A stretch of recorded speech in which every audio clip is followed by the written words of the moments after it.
할렐루야. 오늘도 말씀 속에서 우리를 찾아오시는 하나님 만날 수 있기를 축복합니다. 32년 전 오늘 제가 이 나라의 군인이 된 날입니다. 난생 처음 군인이 되고 보니 정말 모든 게 힘들었습니다. 최전방이라 3월인데도 한겨울 같은 날씨가 그랬고요. 불과 며칠 전에 영장을 받고 입대를 하여서 제대로 마음의 준비가 되지 않은 것도 너무나 힘들었습니다. 게다가 처음 겪는 조교들의 거친 욕설과 기합 그리고 고된 훈련 너무나 힘들었습니다. 그런데 제가 입대하고 나서 제일 힘들었던 것, 예배를 드리지 못하는 것이었습니다. 훈련소에 입소한 후로 거의 한 달 가까이 교회에 보내주질 않는 겁니다. 그러던 어느 날 부활절 아침입니다. 드디어 교회에 가게 됐습니다. 예배당에 앉았는데 눈물이 하염없이 쏟아지기 시작했습니다. 훈련이 너무 힘들고 고돼서 서러워서 흘렸을 수도 있습니다. 아니면 보고픈 사람들 얼굴이 생각나서 눈물이 흘렀을 수도 있습니다. 그런데 시간이 지나면서 그 눈물의 정체를 알게 됐습니다. 예배에 너무나 갈급해 있었던 겁니다. 입대 전에 일상처럼 드리던 예배를 한 달 가까이 드리지 못하게 되면서 나는 예배 없이는 못 살겠구나 라는 것을 절실히 깨닫게 됐던 것입니다. 아마도 지금 영상으로 예배 드리는 우리 성도들도 같은 심정일 것입니다. 함께 모여 예배 드렸던 그 시간들이 얼마나 소중한 축복이었는지 알게 될 것입니다. 그런데 여러분, 예배만 그런 게 아니라 우리의 일상이 그렇습니다. 코로나가 우리의 일상을 바꿔놓고 있습니다. 얼마 전에 한 집사님의 어머니가 돌아가셔서 장례식장에 다녀왔습니다. 평소 같으면 북적거려야 될 그 장례식장 텅 비어 있었습니다. 각지에서 보내온 조화들은 빼곡한데 조문객은 하나도 없었습니다. 그렇죠? 모두가 다 사람들 모이는 곳 가기를 꺼려하고 있습니다. 이러다 보니 외식이나 커피 한 잔, 또 영화 한 편 보는 것도 힘들고 또 결혼식이나 장례식처럼 꼭 가봐야 될 곳도 못 가게 됐습니다. 출퇴근길 손님이 가득했던 버스나 지하철도 을씨년스러울 정도로 한산하고요. 우리 어르신들 일상이 됐던 경로당 또 복지관도 못 가게 됐습니다. 점심시간이면 북적거려야 될 식당, 카페 텅 비어 있고요. 아예 문을 닫은 곳도 많습니다. 각급 학교들의 개학이 연기됐고 웬만한 직장인들도 대부분 재택근무를 하고 있습니다. 그러다 보니 종일 아이들과 씨름하는 것도 그렇고 하루 세 끼 밥 짓는 것도 우리 주부들 너무나 힘든 일상이 되어버렸습니다. 그렇죠? 우리들의 일상이 무너져 버렸습니다. 아파봐야 건강이 얼마나 큰 축복인지 알 수 있는 것처럼 요즘 우리는 아무 생각 없이 살았던 지난 일상 얼마나 소중했는지 절실히 깨닫고 있습니다. 그렇죠. 우리는 어떤 특별한 일, 특별한 날을 꿈꾸며 살고 있습니다만은 사실은 우리의 일상이 너무나 중요합니다. 성경은 우리 인생의 연수를 70이요 건강하면 80이라고 말하고 있습니다. 그런데 여러분, 그 80년의 인생을 날짜로 계산하면 약 29,000일 정도 됩니다. 그런데 그 많은 날 가운데 특별한 날은 그리 많지 않아요. 슬펐던 날, 기뻤던 날, 특별한 날 고작해야 손으로 꼽을 정도입니다. 대부분은 그저 평범한 일상일 뿐이죠. 오늘이 어제 같고 한 주가 지난주 같은 그런 날들이 반복되는 거예요. 그런데 우리가 하나님 앞에서 한평생 어떻게 살았는가 평가받는 것은요, 이런 평범한 일상을 어떻게 살았는가로 우리가 평가될 것입니다. 평범한 일상을 제대로 살았으면 성공한 삶, 위대한 삶을 산 것이고, 그렇지 않고 소홀히 살았다면 실패한 것이죠. 자, 그렇다면 잠시 우리의 일상이 무너진 것 같은 지금 우리는 다시 우리의 일상을 돌아보고 추스리는 그런 계기로 삼아야 할 것입니다. 어떤 거창한 일을 계획하고 준비하는 것보다도 잊고 있었던 우리의 인생을 다시 세워가는 기회로 삼아야 할 것입니다. 여러분, 그렇다면 무너진 일상 속에서 어떻게 우리의 인생을 다시 세울 수 있겠습니까? 창세기 4장과 5장에서는 첫사람 아담 이후에 사람의 딸들로 대표되는 가인의 계열, 그리고 하나님의 아들로 대표되는 셋의 계열의 각각의 족보를 다루고 있습니다. 근데 언뜻 보면은 셋의 후손보다 가인의 후예들이 더 출중하고 더 매력적이고 인류 사회에 더 큰 공헌을 한 것처럼 보입니다. 그도 그럴 게 가인은 성을 쌓았어요. 야발은 목축업을 발전시켰습니다. 유발은 음악을 발전시켰고 두발 가인은 무기를 만들었습니다. 반면에 셋의 계보는 아주 단순합니다. 거의 1000년에 가까운 긴 인생을 살았는데도 고작 성경이 말하는 건 이들이 몇 세에 누구를 낳았고 얼마를 살다가 몇 세에 죽었는지, 그것이 전부입니다. 그렇죠. 태어나서 특별할 것 없는 평범한 일상이 반복되다가 결국은 그렇게 죽은 거예요. 그렇기 때문에 셋의 그 족보보다 가인의 족보가 더 매력적일 수 있습니다. 근데 여러분, 정말 중요한 게 있습니다. 그럼에도 불구하고 하나님의 관심은 가인이 아니라 셋의 계열에 있다는 사실입니다. 그리고 그 셋의 후손들을 통하여 당신의 구원 역사를 이루고 계시다는 사실입니다. 무엇보다 가인의 계열에 비해서 특별할 게 없어 보이는 이 셋의 계열을 통하여서 하나님이 분명 말씀하고자 하시는 게 있는데, 그것은 다른 게 아니라 인간은 누구나 다 죽는다라는 사실입니다. 그렇죠. 얼마나 오래 살았는지, 얼마나 많은 부귀영화를 누렸는지 중요하지 않습니다. 결국은요, 누구나 다 죽습니다. 자, 그렇다면 이 구절을 묵상하면서 저나 여러분은 두 가지를 생각할 수 있어야 합니다. 하나는 어떻게 살 것인가, 어떻게 사는 게 잘 사는 것인가, 또 하나는요, 어떻게 죽을 것인가, 어떻게 죽는 게 잘 죽는 것인가. 근데 여러분, 이 두 가지는요 서로 연결돼 있어요. 잘 사는 게 잘 죽는 것입니다. 그렇다면 우리의 관심, 어떻게 사는 게 잘 사는 것인지, 우리의 일상 어떻게 보내는 것이 정말로 성공적인 것인지 우리는 생각하지 않을 수 없는 것이죠. 그것은 한마디로 영원을 품고 사는 것입니다. 다시 말씀드리면 죽음 이후의 삶을 생각하면서 의식하면서 살아가야 된다는 거예요. 왜냐하면요, 우리의 일상은 반드시 죽음과 연결되어 있습니다. 그리고 그 죽음은 동떨어진 게 아니라 이후의 영원한 세계와 연결되어 있기 때문이죠. 오늘 본문이 그 사실을 잘 말해주고 있어요. 창세기 5장 족보에서 창세기 기자는요, 누구나 할 것 없이 죽었더라 그렇게 끝을 맺고 있습니다. 그러다가 에녹의 때 와서는 이렇게 말하죠. 에녹이 하나님과 동행하더니 하나님이 그를 데려가심으로 세상에 있지 아니하였더라. 그렇죠. 에녹이 아직 살아 있어요. 죽지 않았어요. 근데 하나님께서 그 에녹을 데려가셨다고 합니다. 세상에 있지 않게 되었다고 합니다. 여러분, 이게 무엇을 말하는 거예요? 지금 우리가 살고 있는 이 세상 말고 또 다른 세상이 있다는 것이죠. 마치 커튼으로 가려진 것처럼 지금 우리가 있는 이곳 말고 또 다른 곳이 있다는 것을 성경이 말하고 있는 거예요. 그것은 바로 영원이라는 세계입니다. 어쩌면 하나님께서 저와 여러분 모두에게 그토록 주고 싶어 하셨던 그 세계, 바로 그 영원의 세계입니다. 여러분, 그렇다면 오늘 저와 여러분들은요, 우리의 일상을 다시 생각하게 됩니다.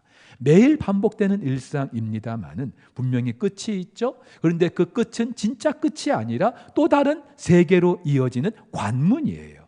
그 또 다른 세계는 하나님께서 우리를 위해서 주고자 하셨던 예비해 놓으신 바로 천국입니다. 그렇다면 오늘 우리의 일상은요, 그냥 되는 대로 아무 생각 없이 그렇게 살 수 없어요. 반드시 그날을 의식하면서 살아가야 되는 줄 믿으시기를 바랍니다. 왜냐하면요, 그 세계, 또 다른 세계, 그 영원한 세계로의 향방이 결정되는 것, 바로 지금 여기서의 일상이 바로 그것이기 때문이죠. 한마디로 우리의 일상이 영혼을 품어야 합니다. 에녹의 삶이 그것을 증명하고 있습니다. 성경은요, 오늘 22절, 24절에서 아주 의미심장한 구절을 두 번씩이나 반복하고 있어요. 그것은 에녹이 하나님과 동행하였다는 것입니다.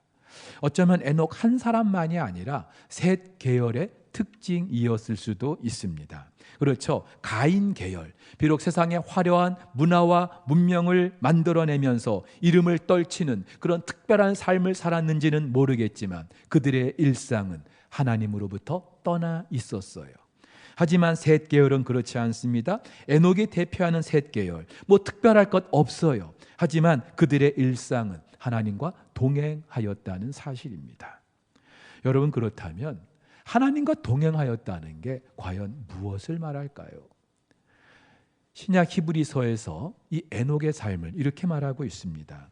믿음으로 에녹은 죽음을 보지 않고 옮겨졌으니 하나님이 그를 옮기심으로 다시 보이지 아니하였느니라. 그는 옮겨지기 전에 하나님을 기쁘시게 하는 자라 하는 증거를 받았느니라.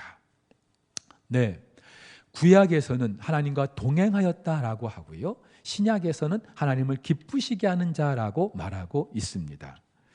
사실 같은 말이죠. 여러분, 구약 성경을 헬라어로 번역한 성경을 일명 70인경이라고 합니다. 그런데 이 70인경에서는 하나님을 사람의 그런 모습으로 의인화한 것들에 대해서 굉장히 부담스러워했어요. 불경스럽게 생각했습니다. 오늘 본문이 그렇죠. 어떻게 하나님이 사람과 동행할 수 있나? 그래서 이 구절을 70인경에서는 에녹이 하나님을 기쁘시게 했다라고 그렇게 번역을 해 놓았습니다. 근데 히브리서 기자가 그 70인경의 번역을 그대로 따라서 하나님을 기쁘시게 하는 자라고 번역을 해 놓았던 거예요. 여러분, 그렇다면은 하나님과 동행하였다는 것, 하나님을 기쁘시게 했다는 것, 무엇을 말하는 걸까요? 한마디로 매일의 삶 속에서 하나님과 생생한 교제를 나누는 것인 줄로 믿습니다.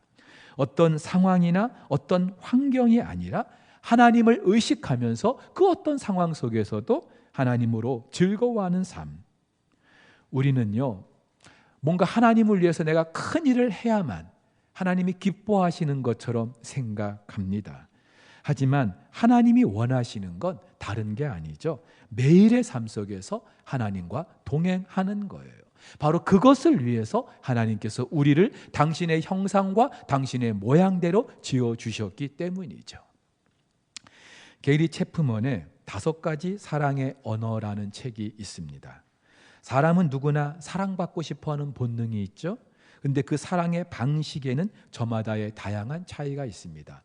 대표적으로 5가지가 있는데, 누가 나에게 인정해 주는 말을 할 때, 또 함께 있어 줄 때, 그리고 상대방에게 선물을 받을 때, 그리고 육체적인 스킨십이 있을 때, 그리고 상대방을 위한 봉사를 할 때 사람들은 사랑받고 있다라는 그런 느낌을 받게 됩니다. 제 아내의 사랑의 언어, 40대까지만 해도 함께 있어주는 것과 스킨십이었습니다. 근데 50대가 되고부터는 봉사하기 하나가 더 늘었습니다. 근데 여러분, 우리 하나님의 변함없는 사랑의 언어, 시간이 지나도 세월이 지나도 변함이 없는 하나님의 사랑의 언어는 우리와 함께 있는 것인 줄 믿으시기를 바랍니다. 영국 런던에 웨스트민스터 채플이라는 교회가 있습니다. 이곳에는 캠벨 몰간이라는 목사님이 목회를 하고 계셨는데, 이 목사님의 일상에서 가장 큰 즐거움이 있었다면 사랑하는 딸과 함께 그 런던의 하이드파크 공원을 산책하는 것이었다고 합니다. 근데 어느 크리스마스가 가까운 날 갑자기 이 딸이 아빠, 제가 당분간 아빠하고 산책을 못하겠어요. 이유는 묻지 말아주세요. 그렇게 이야기를 하더라는 거죠. 목사님은 굉장히 서운했다고 그렇게 말씀하십니다. 근데 그러던 크리스마스 날 아침에야 그 이유를 알게 된 거예요. 사랑하는 딸이 아버지에게, 아빠에게 크리스마스 선물을 주기 위해서 그 선물을 만드느라고 아빠랑 산책할 시간이 없었던 겁니다. 자, 그러자 크리스마스 날 아침 그 선물을 받은 이 목사님이 딸에게 이렇게 말했다고 하죠. 사랑하는 딸아, 너무 고맙구나. 이걸 만드느라고 얼마나 수고가 많았니? 근데 솔직히 말하면 아빠는 선물보다는 네가 나와 함께 손잡고 산책하는 게 훨씬 더 좋단다 라고 말이죠. 근데 저는요, 솔직히 나이 들어 보니까 선물이 더 나은 것 같습니다. 여러분, 우리는요, 하나님을 위해서 열심히 바쁘게 무슨 일을 하는 게 정말 신앙생활 잘하는 것처럼 생각할 수 있어요. 하지만 사실 우리 하나님도 우리와 같이 있는 시간을 원하고 계십니다. 물론 말처럼 쉽진 않아요. 저만 봐도 하루 24시간, 어떤 때는요, 하나님이 나와 함께 계신가 전혀 의식하지도 못한 채 그렇게 지날 때가 너무나 많기 때문이에요. 하지만 여러분, 그럼에도 불구하고 하나님은 영이시고 인격적인 분입니다. 그 하나님께서 우리를 영적인 존재로, 인격적인 존재로 만들어 주신 그 이유는 비록 우리가 시간과 공간의 제한을 받고 삽니다마는 그 어디서든지 언제든지 그 하나님과 동행할 수 있도록 그렇게 우리를 지어 주신 거예요. 한 중국인 목사님이 신앙 때문에 수용소에 수감되었습니다. 거기서 수용소의 그 변소를 청소하고 오물 치우는 일을 하게 됐는데요.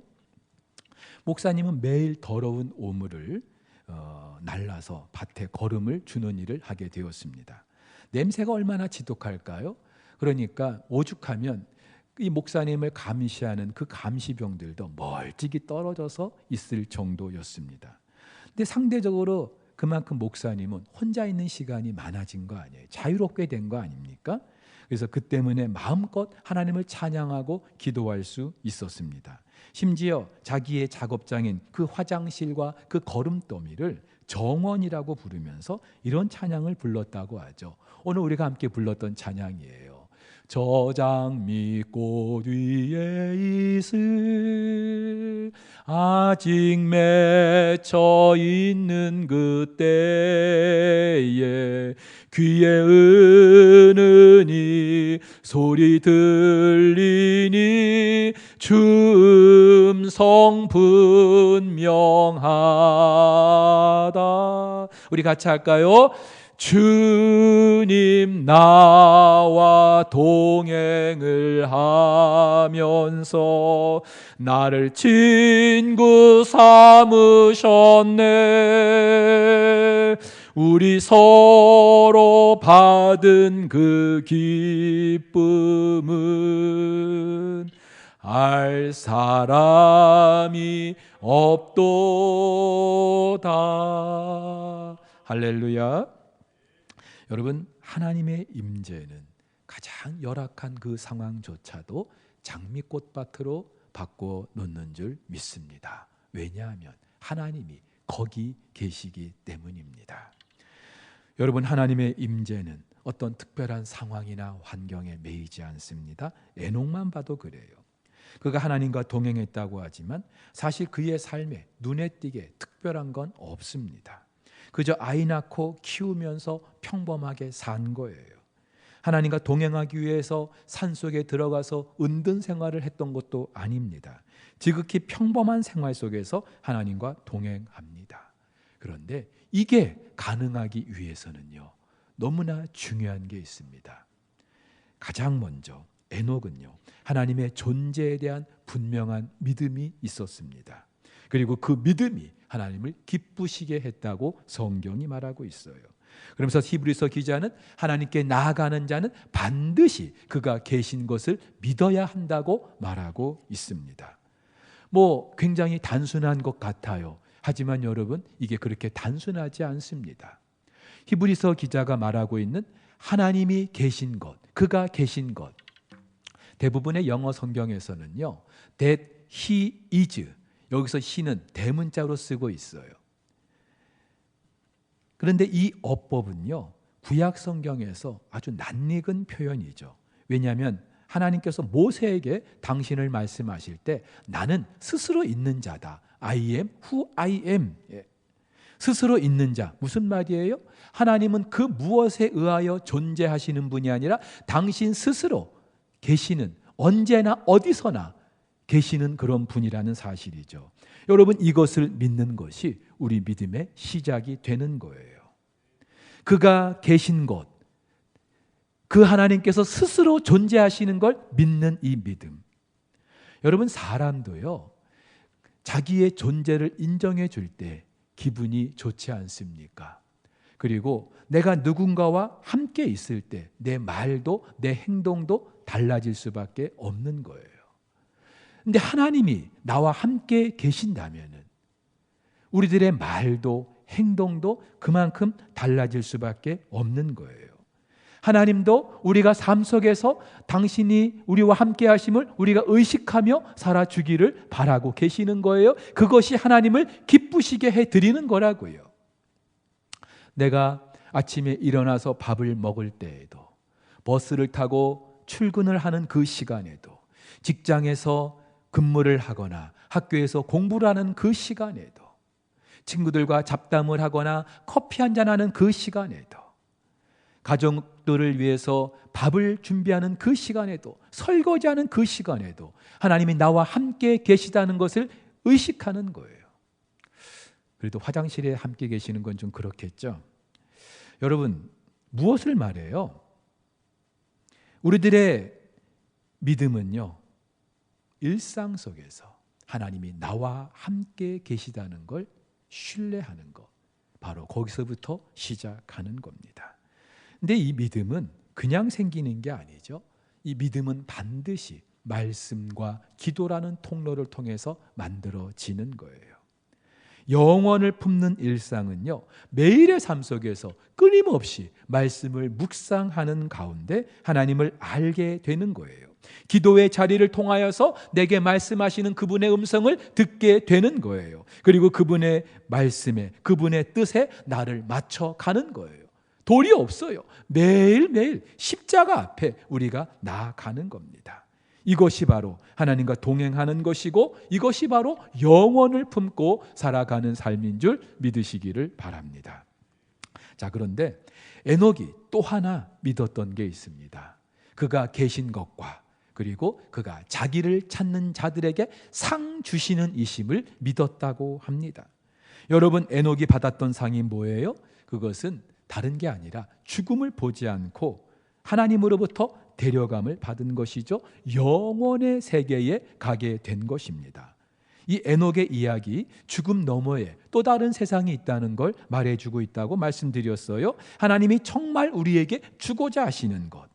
자, 그렇다면 저나 여러분들이 이 세상을 살면서도 정말로 생각해야 될 것, 의식해야 될 것, 죽음 너머에 있는 그 영원의 세계인 줄 믿으시기를 바랍니다. 이 땅에서 잘 먹고 잘 살고 부자 되고 성공하고 중요하지 않아요. 우리가 이 땅에서 정말로 주목해야 될 것, 바로 죽음 너머에 있는 그 영원의 세계인 줄 믿으시기를 바랍니다. 이 세계를 주시기 위하여 하나님은 당신의 아들 예수 그리스도를 우리에게 보내주셨기 때문입니다. 여러분, 그렇다면은 창세기 5장에 이 족보와 그래서 대조를 이루는 족보가 있는데, 마태복음 1장 예수 그리스도의 족보입니다. 마태는요, 분명 이 족보를 일컬어 아브라함과 다윗의 자손 예수 그리스도의 족보라고 말하고 있어요. 근데 이 족보에는 한 가지 특징이 있어요. 창세기 5장에서 말하고 있는 죽었더라 이런 표현이 더 이상 없습니다. 반면에 낳고 무엇을 말해요? 죽음의 역사에서 생명의 역사로 바뀌는 거예요. 예수 그리스도의 이 족보는요, 긴 죽음의 행렬을 생명의 역사로 바꿔놓고 있는 거예요. 그래서 예수 그리스도는 저와 여러분들의 소망이 되는 줄 믿으시기를 바랍니다. 여러분, 그렇다면은요, 이제 저와 여러분들이 어떻게 살아야 되는지 분명해졌어요. 하나님과 동행한다는 게 무엇을 말하는지, 하나님을 기쁘시게 하는 삶이 무엇을 말하는지, 그것은 바로 죽음 너머에 있는 그 삶을 우리가 의식하면서 그리고 그 삶을 증거하면서 살아가는 거예요. 에녹이 그렇게 살았죠. 여러분, 세상에서 가장 오래 살다 간 사람 무두셀라입니다. 무려 969년을 살았어요.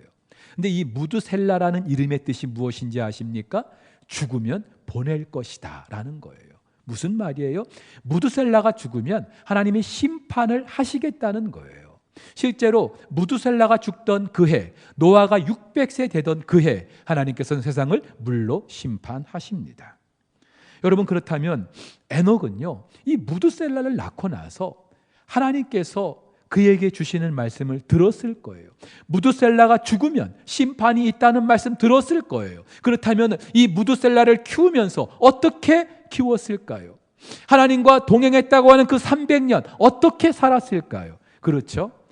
하나님과 동행했다는 무드셀라의 이 에녹의 삶은 한마디로 종말론적인 삶을 살았던 거예요. 하루하루가 심판의 날인 줄 알고 그렇게 긴장하며 살았던 겁니다. 긴장만 한 게 아니라 사람들에게 그 날이 있음을 알리며 준비하며 그렇게 살았던 거예요. 여러분, 이것은 오늘날 저와 여러분들에게 너무나 귀한 도전을 주고 있습니다. 우리에게는 모두 다 사명이 있습니다. 적어도 지금 이 세상이 아니라 죽음 이후에 영원한 세상이 있음을 아는 저와 여러분들은요, 그 날이 무드셀라가 언제 죽을지 알 수 없었던 것처럼 언제 우리에게 주어질지 알 수 없다면은 저와 여러분들 역시 에녹과 같은 삶을 살지 않을 수가 없는 거예요. 우리의 일상이 예수 그리스도를 나타내는, 그 예수 그리스도를 통하여 우리에게 허락하신 그 영원한 세상을 선포하는, 증거하는 그런 선교적 삶을 살지 않을 수가 없는 것입니다. 그렇다고 해서 학교도 직장도 다 팽개치고 무조건 거리에 나가서 복음을 전해야 되느냐? 이건 아니죠. 우리의 일상, 평범한 우리의 일상 속에서 예수 그리스도가 나타나게 해야 한다는 것입니다. 지난 2016년도에 개봉한 패터슨이라는 영화가 있습니다. 미국 뉴저지의 그 패터슨이라는 작은 동네에 역시나 패터슨이라는 이름을 가진 한 사람의 일상을 다루고 있습니다. 근데 이 영화가 참 단조롭고 굉장히 지루합니다. 버스 운전사인 이 패터슨은요, 그 사람의 하루의 일과를 영화로 다루고 있는 거예요. 아침에 일어나서 간단하게 시리얼로 식사를 하고 출근을 합니다. 하루 종일 운전을 하고 저녁에 퇴근해서 아내와 함께 이런저런 이야기를 나누고 식사를 합니다. 그리고 식사 후에 애완견 마빈을 데리고 산책을 나가요. 자주 가는 그 동네 바에 들러서 맥주 한잔 하는 것으로 이 사람의 일과가 마무리됩니다. 근데 그런 일과를요, 월요일, 화요일, 수요일, 일요일까지 매일매일 반복해서 영화가 다루고 있는 거예요. 근데 중요한 거는 이 패터슨이라는 사람, 반복된 자신의 그 일상을 틈틈이 비밀 노트에다가 시로 옮겨 적는다는 것입니다. 그 소재도 아주 단순해요. 그런데 그렇게 노트에 옮겨 적은 시 한 편이 어쩌면 매일 반복되는 그의 일상에 의미를 부여하고 있었던 거죠. 아니, 반복된 그의 일상, 우리가 볼 때는 평범하지만 사실은 매일매일이 의미가 있었던 거예요. 이 영화를 보면서 그런 생각을 해봤습니다. 매일 반복되지만 하루의 일과를 예수 그리스도라는 시 한 편으로 만들어낼 수 있다면, 매일의 반복된 일상에서 예수 그리스도가 묻어날 수 있다면, 누구도 알아주지 않고 누구도 귀 기울여주지 않는 우리의 일상이지만 우리는 성공적인 삶을 살아가는 게 아닐까 하고 말입니다. 이것이 바로 하나님을 기쁘시게 하는 것이 아닐까 하고 말입니다. 코로나 때문에 일상의 중요함을 알게 됐습니다. 그런데 이제 곧 우리는요, 예상치 못한 코로나 때문에 우리의 일상이 무너진 것과 비교할 수 없는, 예상치 못한 우리의 죽음이 우리의 일상 자체를 멈추게 할 날을 우리가 곧 맞이하게 될 것입니다. 그때 우리는 이 땅에서의 일상이 얼마나 소중했는지, 그리고 그 일상을 어떻게 살아야 했는지 비로소 깨닫게 될 것입니다. 그렇다면 어쩌면 하나님께서는 지금 이 순간 우리의 인생을 다시 돌아보고 추스리게 하시는 그런 시간으로 보내게 하실지 모를 일입니다. 사랑하는 우리 성도 여러분, 우리의 일상이 영혼을 품고 우리의 일상에서 예수 그리스도가 증거되는 그런 삶을 우리 모두 살아갈 수 있기를, 그래서 우리의 인생을 이제라도 다시 세워갈 수 있기를 주의 이름으로 축복합니다. 함께 우리 찬양 한 곡 하면서 오늘 말씀을 기억하고 기도하도록 하겠습니다. 찬송